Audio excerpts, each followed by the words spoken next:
Cláudio, vamos falar um pouco sobre retomada das atividades econômicas, novo decreto que foi publicado agora há pouco pela Prefeitura de Teresina, mostrando como é que vai ser essa retomada. Esse decreto novo altera o dispositivo do decreto número 20.040, de 24 de agosto de 2020, que dispõe sobre a intensificação das medidas de isolamento social a serem aplicadas nos dias 29 e 30 de agosto de 2020 e nos dias 5 e 6 de setembro de 2020 no âmbito do município de Teresina. O documento trata basicamente a respeito deste item que nós vamos mostrar agora. No sábado, dia 5 de setembro de 2020, estão autorizadas a funcionar as atividades já liberadas pelo Plano de Retomada de Atividades Econômicas. Esse decreto entra em vigor na data da sua publicação, foi publicado hoje, fala da abertura das atividades econômicas no sábado, como, por exemplo, o Centro do Comercial de Teresina, funcionamento até às 3 horas da tarde. E, claro, estão abertos também postos de combustíveis, supermercados e outras atividades. Claro. Shoppings, restaurantes, enfim, toda a cadeia produtiva que já foi autorizada pela Prefeitura de Teresina a funcionar, evidentemente que seguindo os protocolos pré-definidos, mas todas elas poderão abrir as portas neste sábado. E muitos lojistas já estão até festejando, viu, Joelson? Porque, segundo eles, sábado é o dia preferencial para os consumidores irem às compras, né? Já que muita gente voltou ao trabalho, Sim. Saiu daquela fase de home office e já está no trabalho presencial, então teria o sábado para fazer essas compras e eles querem tirar o prejuízo, que é justo, né? O doutor Tertulino, do Cindy Lojas, disse, inclusive, que é o dia que mais é movimentado, principalmente no centro da cidade. Vamos esperar que seja, de fato, um dia de mais prosperidade para o setor. Microempreendedores individuais não precisarão mais de alvarás de funcionamento e licenças para começar a funcionar. O objetivo é facilitar a criação de novos negócios no Piauí. De abril até agosto, foram quase 5 mil novos empreendimentos abertos. Gorete Santos. Trabalhando há 11 anos no shopping da cidade, Lisa recomeça do zero, depois de ver todo o investimento consumido pelo incêndio que atingiu 16 boxes. A permissionária deposita agora a esperança de melhorar o estoque em vantagens oferecidas aos microempreendedores individuais. Traz um benefício, para a gente recorrer a uma linha de crédito, a gente sendo formalizado, nós temos nossas vantagens, né? Então isso já facilita bastante. Para quem ainda pretende se formalizar, a resolução que entrou em vigor na última terça-feira traz mais uma vantagem: a isenção do alvará de funcionamento. Essa advogada em direito empresarial explica como é simples pedir a dispensa. Antes era preciso entrar nesse portal do empreendedor, fazer sua inscrição, ter um CNPJ e após isso pedir um alvará e levar na prefeitura para começar a funcionar. Eles só precisam entrar no portal do empreendedor, fazer o seu cadastro e assinar um termo de ciência e responsabilidade para os efeitos dessa dispensa. A medida levou em consideração também o crescimento do empreendedorismo com a crise provocada pela pandemia. Para se ter uma ideia, de acordo com o Sebrae, no estado do Piauí, até o mês de maio, existiam quase 80 mil microempreendedores individuais. Durante a pandemia, o incremento foi de aproximadamente 5 mil formalizações. Só no mês de agosto foram 855 novos registros, quase 11% a mais do que no mesmo mês do ano passado. Antes, o microempreendedor individual recebia uma permissão provisória para funcionar. Esse analista do Sebrae explica que em um prazo de 6 meses, a licença se tornava automaticamente definitiva se não houvesse fiscalização. André Veras também esclarece que a nova medida beneficia não só quem ainda busca formalização. Qualquer microempreendedor individual, independente da sua atividade, ele não vai necessitar de solicitar alvará de funcionamento e nenhuma licença.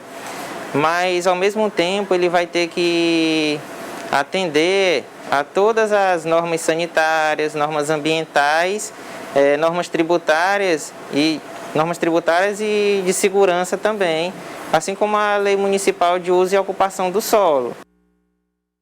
Então, microempreendedores individuais, tendo um pouco mais de flexibilidade, isso vai ajudar muito, Cláudia Brandão, em permitir que se haja acesso à renda e até, na prática, até a gerar empregos, porque o microempreendedor, embora apareça individual, né, na sua razão social, ainda pode gerar um emprego, pelo menos. Exatamente, e ajuda, como você bem lembrou, a movimentar a economia, a fazer circular a moeda, que é tudo de que nós precisamos agora nesse momento, né? Muito importante.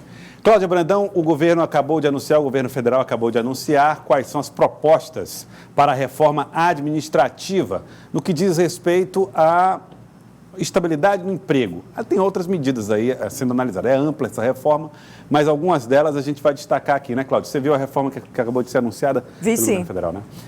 Bom, claro, isso vai tramitar no Congresso, não tem nada ainda definido, mas a ideia do governo em relação à estabilidade do servidor é a seguinte: ele acaba com a estabilidade dos servidores públicos, ou seja, os servidores eles podem ser demitidos, ao contrário do que se sabe que a demissão só acontece em caso de punição, em que eles tramitam um procedimento e aí eles são afastados em função disso. Não é como no serviço privado que você pode realizar as demissões dependendo da situação financeira, econômica ou das necessidades da empresa e do empregador, ou do empregado, perdão. Serão mantidos estáveis somente os serviços exclusivos do Estado. O que quer dizer isso? Aquelas atividades como polícia, exército, enfim, saúde pública, essas ficariam servidores de carreira. Servidores de carreira, isso. Esses teriam estabilidade. Os demais seriam alvo dessa instabilidade. É válido somente para novos servidores, ou seja, quem já é contratado do serviço público mantém a estabilidade, mas a partir de agora seriam contratos feitos já prevendo essa possibilidade de demissão de servidores. Vale para servidores da União, dos estados, municípios e poderes legislativos. Isso aqui também foi interessante, porque vai valer não só para a União, só para serviços federais. E agora segue para o Congresso em forma de uma PEC. Cláudia Brandão. Pois é, essa é uma matéria bastante polêmica, Joelso, porque ela bate de frente com os interesses corporativos dos próprios servidores públicos. Por causa disso, justamente, foi que o presidente se apressou em dizer que ela só será válida para os futuros servidores que vierem a ser contratados e que não mexe na estabilidade dos atuais servidores.